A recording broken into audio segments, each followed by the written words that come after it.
forget our African roots. Long time ago, there was no cooking oil, there was not all these things, there were no shops, but we used to.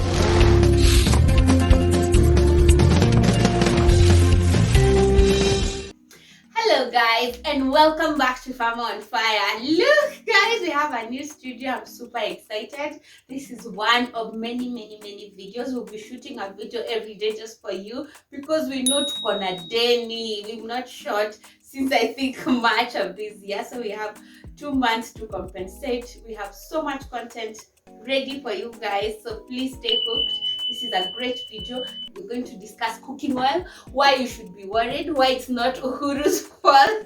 Bei imepanda, uliza Uhuru.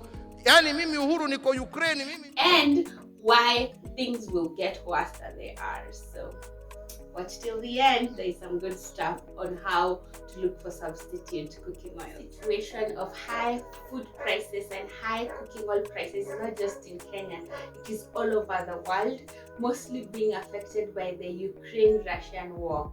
So most of the cooking oil comes from a plant called palm oil.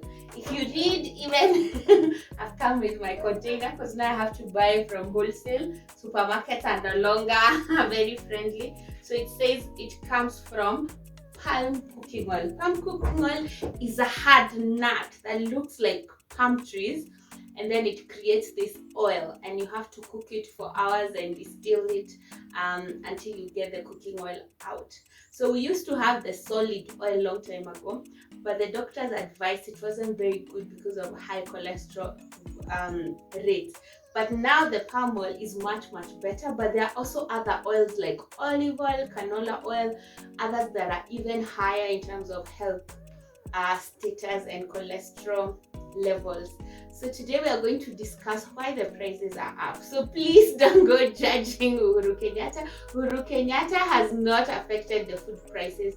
There are very many challenges that are happening in the world right now. It's not just happening in your house, it's not just happening in your country. Yaani mimi Uhuru niko Ukraine mimi. It's a worldwide issue.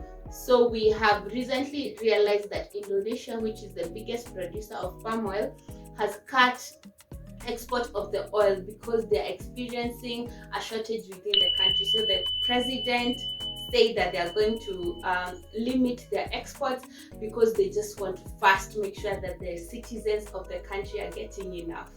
Secondly, Ukraine and Russia also are growers and exporters of palm oil, and right now they're at war. Like right now, they just are thinking about survival. They're not thinking about production, and these are some of the dangers of war.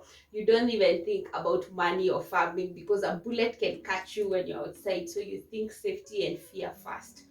So what are some of the things that we can do to curb ourselves from this, because the situation is going to get worse? Some of the Southern American countries, I think Brazil, South American continent, mostly they also produce palm oil.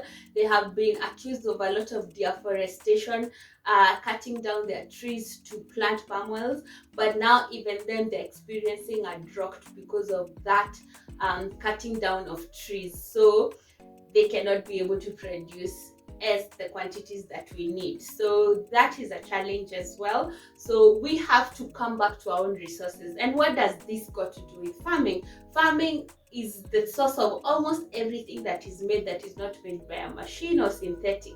It means most of the things we use or eat are coming from a farmer somewhere, even though it's not in our country. But how can we take advantage of this idea? First, we can change our cooking methods. Cooking oils have been associated with a lot of health challenges. When you go on a diet, you're told to avoid fried foods and that kind of thing, go on a juice diet and that kind of thing. It's because oils are not that healthy. Even if there are other types like olive oil, coconut oil, still not as good, but it's okay to have them. So this is where farmers come in. We can start by planting palm trees, those palm oils, but I don't even know where I would start. When I went to Congo and I think in Nigeria, they actually have the palm oil growing in the wild forest, and they harvest it, and they cook it in the streets and sell it to anyone. So the lower class people can be able to afford cooking oil even if there is a shortage. For us, we are not as lucky because we don't naturally have that going on, but we can find ways on how to bring those seedlings here, and we can start the journey towards that.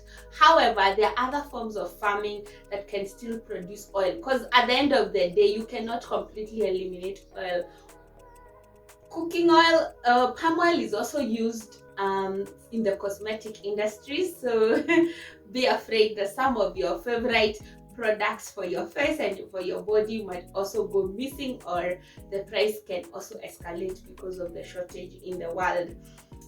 Farmers can position themselves. Those ones who are already doing canola, there's a lot of canola farming in Kenya happening right now on contracted farming.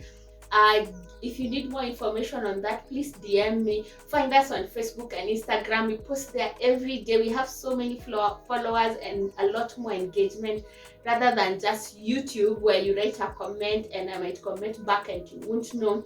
If you find us on Facebook, Farmer on Fire, IG, Farmer on Fire, follow us, leave your comment there. I can be able to respond as soon as possible.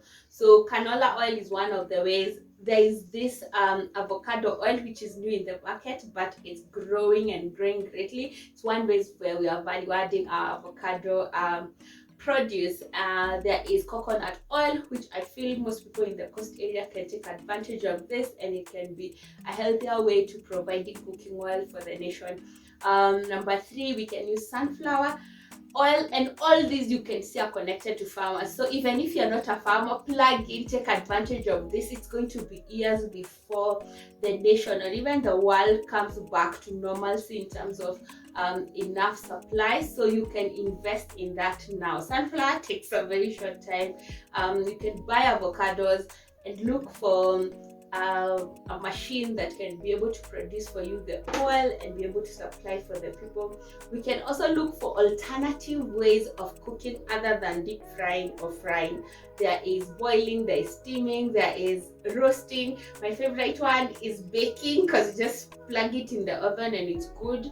There is this air fryer that I got, but it's very expensive, but it's also good because it uses very little oil. But all in all, we will still need some oil even if we adjust, but we don't have an option. We have to change, we have to adapt, and we have to become better. And guys, let's not forget our African roots. Long time ago, there was no cooking oil, there was not all these things, there were no shops, but we used to use animal fat, and we would make something called garago, and it would smell the entire house, good or bad.